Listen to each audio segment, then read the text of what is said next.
Hey guys! So today I'm going to be showing you how to complete your infusions. If you didn't watch last week's video, I'll put a little link to it down below, but I showed you how to start making your infusion, and today I'll be showing you how to finish it. So what you're going to need is a new jar, a fresh one, to put your completed infusion into. You're going to need a funnel to get it from here to there, and you're going to need a sifter to get all the plant material out. I also recommend paper towels because it's going to get a little messy and hands-on, and you're going to need something to label it with. I recommend a permanent marker if you're not using like a label machine, because pencil's just going to rub off, and these can last a really long time, so you're going to want something that is long-lasting when you go to label and date it. Alright, so let's get started. Okay, so we're going to open our new jar, and last week I made a mugwort infusion, these guys. They're still not going to be ready for a couple more weeks, but this here is an oxeye, daisy, and mint infusion that I started on June 28th, so it is ready to go now. So we're going to take our funnel and put it in position it, take our sifter and put it above the funnel, and then just slowly pour the oil through, nice and slow.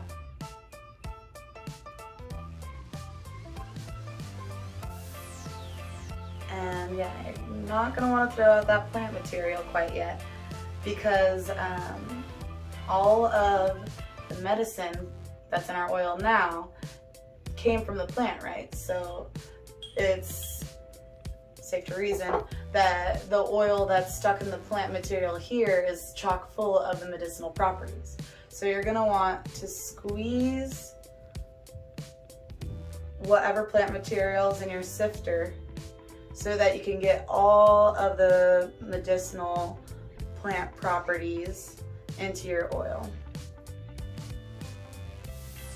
Now, if you're working with a really fine plant or one that, like a flower that powders when dried, then you could use a coffee filter, a great alternative for a sifter here. Or even if you find after doing this that there's some sediment, you could do a coffee filter second filtration.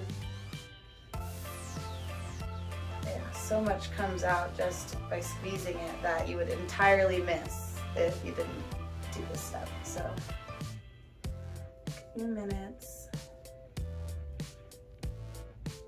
squeeze it all out.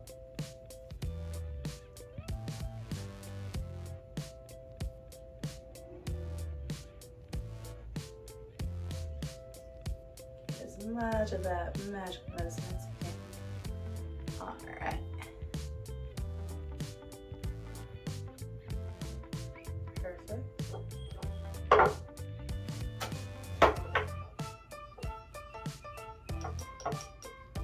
yeah, we have this little jar full now of infused oil. Wow, interesting look to it. Show you guys up close. You can kind of see a little bit of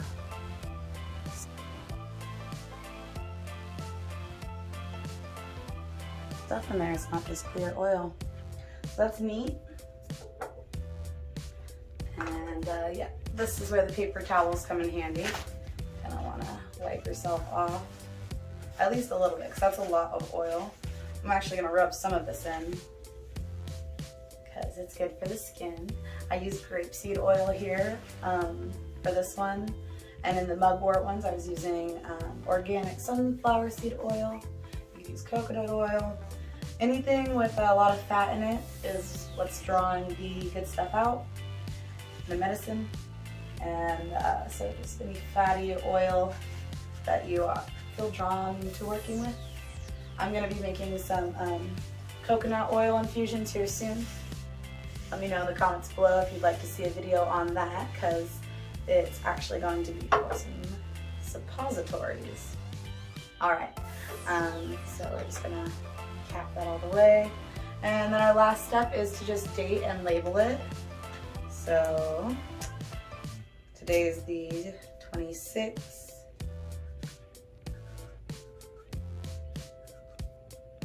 And this is a daisy infusion. It's oxeye daisy, but I don't work with any other daisies, so I'm okay with just putting daisy infusion on my label.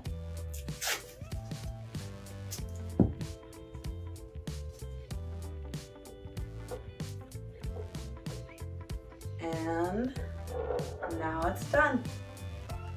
And so that should last us several months and maybe even up to a year if we store it out of the light at average temperatures, you know, room temperature. So hopefully that clarified some things for you guys. And if you have any questions, definitely put them in the comments below. If you like this video, go ahead and give it a thumbs up. And if you'd like to see more about plants, then go ahead and subscribe to me. I'm going to be putting more about identification, more about making medicine, and even the properties and spiritual uses of some of these plants. So to share with you a little bit about this lovely infusion and what oxeye daisy can actually do for us, I wanted to read a little bit out of my Bible. But it's this book by Scott Clues, and I've been using it a lot to identify plants and collect them, and it even goes over how to work the plants. So here we have the oxeye daisy, Leucanthemum vulgare, and the parts used are the herb, the aerial parts, and it's described as aromatic leaves and flowers, ease respiratory tract inflammation, dry excess mucus discharge, and resolve fungal infections. It covers how to identify them in great detail, and it also covers where, when, and how to wildcraft them, which just covers where it's growing in disturbed areas, and that you can gather the aerial parts, including the stalks, while the flowers are in bloom, clipping them at the base, and removing dead or damaged leaves, and bundle or lay on screens to dry. The medicinal uses. This plant is cooling and drying. Oxeye daisy herb reduces inflammation and checks excessive secretions from the lungs, sinuses, and stomach. Take the tea or tincture to alleviate seasonal allergies, to clear mucus and relieve respiratory tract congestion, to ease damp asthmatic conditions, or to stomach irritation and ulcers. A douche speeds the healing of yeast infections, and an external wash staunches bleeding, prevents wounds from becoming infected, and soothes and speeds the healing of fungal infections, such as ringworm, athlete's foot, or jock itch. The tea can soothe the urinary tract, the fresh young leaves make a nice addition to salads, and the powdered flowers ward off and kill fleas. Wow, that would have been good to know. In any case, so that just goes to show many of the properties of this plant. And with an infusion, the properties of the plant have essentially been removed and put into this oil. So one of the things I mentioned was jock's itch, or fungal infections of any sort. So with any fungal infection that you had, you just take a bit of this oil and apply it, and it'll have antifungal properties. It also mentioned anti-inflammatory properties, so adding a little bit of this to your tea would be great. You know, it said you could make it into a tea itself for these properties, so you could add a dropper full to your tea and get the same difference. And from this book here, Plant Witchery by Juliet Diaz, and this book is amazing. The opening pages literally made me cry. You have to activate a spell to officially begin using the book as it was intended, and I just think it's a really beautiful thing. So here, the entry on the daisy, the Bellis perennis, which is a different daisy. That's the tiny one that you see in your lawn, but it covers the magical property, so I'll go ahead and read the entry here. The essential properties are friendship and happiness. The English daisy, Bellis perennis, is the quintessential grows-in-a-field daisy, but any variety you find will have the same properties. Daisy, or day's eye, closes at night and opens her bright face in the morning. Daisies grow wild and free and are most commonly seen in grasslands, meadows, and gardens. City witches can tell you that they grow on lawns and even roadsides, so anyone can find a daisy to work with. The medicinal properties are that they're edible and they help heal wounds. The juice can help disinfect bandages, speeding healing and preventing infection. In a tea, they can treat coughs, bronchitis, liver and kidney issues, and general inflammation.